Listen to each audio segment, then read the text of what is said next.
Oh, we got further to fall because at 8:56 p.m., here he comes to save the day. Pockets.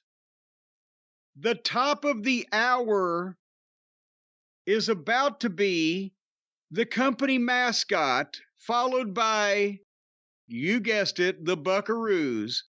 But they sent Pockets out to try to do a promo where apparently on their lowest rated weekly television show, Rampage, Trent and Muffin Top Taylor had a garbage indie wet dream match in a parking lot with blood and bumps on cars. And the story is that Trent hurt Muffin Top so bad that he will never wrestle again. Hopefully that's not an angle. We can dream. And Pockets was upset.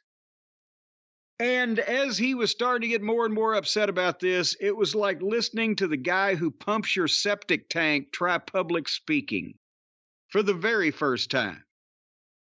It looks so amateur. This looks so childish. Just with what is on the other fucking channel from the WWE that's burning things up now with a boring program again. But a boring program with stars and everybody's over. To these amateur hour dipshits that look like Ned. What the fuck do they expect? So Trent comes out and interrupts, and Pockets is such a bad promo that Trent picked things up. And then Pockets runs at Trent and security stops him. And then here's the cliffhanger. Don Callis walks out. Also in his hometown of Winnipeg. And he whispers something to Pockets and puts his arm around him and walks to the back with him.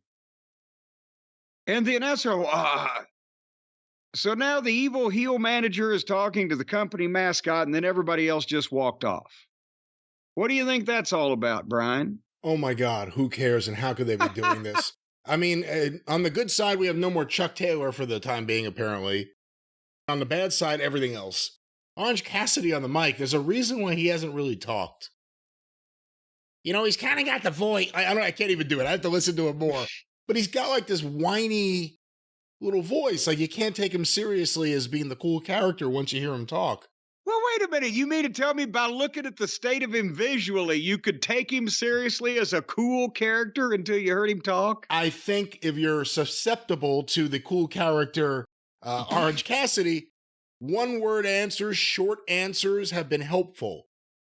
Phrasing and sentences aren't helpful to the character. Not helpful to try to communicate with people. You know, we just reviewed the sensational Sherry, Dark Side of the Ring. I would say next to you, post-Heenan, you know, the last couple years of Bobby Heenan, he was kind of semi-retired as a manager. He was mostly doing commentary. She was probably the number 2 manager to you for many years. Is Don Callis a 1 or a 2 manager? And he's all over everything in AEW. And he's managing baby faces, he's managing heels, no one is anything. He's not really effective. He got kind of the Dominic Mysterio. He got a version of the Dominic Mysterio boo heat that was more we're playing along with than even the Dominic Mysterio boo Yes.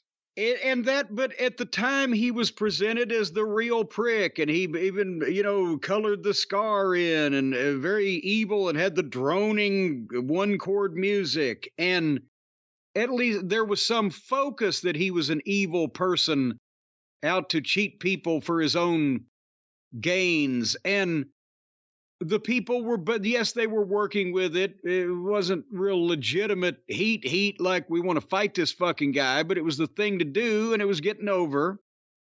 But now he comes, he goes, he's got the biggest babyface in the company is in his stable, but that babyface is beating all of his other guys.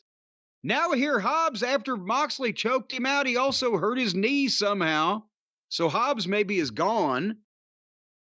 Don's down to a Q-tip. Yeah. So now he's going to recruit fucking Pockets. point is Don is meaningless now, whether he cuts a good promo or not, because there's no focus, like there's no focus on anybody else. So who knows what the fuck?